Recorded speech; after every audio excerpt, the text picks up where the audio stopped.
సదాశివపేటలో 21 రోజు నగర సంకీర్తన కార్యక్రమం గత మాసం 22వ తారీఖు నుండి ప్రారంభం జరిగింది.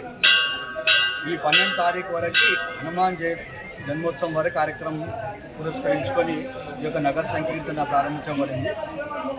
దాదాపు ఈ 21 రోజుల లోపల సదాశివపేటలో 77 గుళ్ళు దర్శించడం జరిగింది.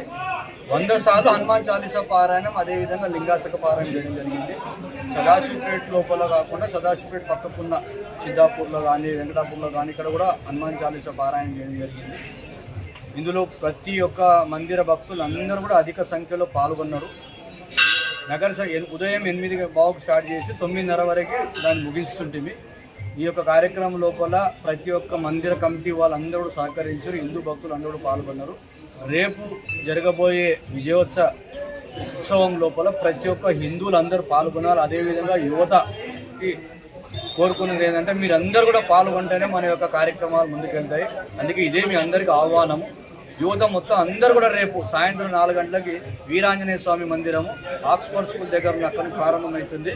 రామ మందిరం వరకు కొనసాగుతుంది. కాబట్టి ఏదైతే ఉత్సాహం మనం శ్రీరామనవమి రోజు చూపించినామో దానికన్నా రెట్టింపు ఉత్సాహం ఈ యొక్క హనుమాన్ జన్మోత్సవ విజయ కార్యక్రమం లోపల శోభాయాత్రలో పాల్గొనాలి. అందరూ కూడా పాల్గొనాలని మనస్ఫూర్తిగా కోరుకుంటున్నాం. జై శ్రీ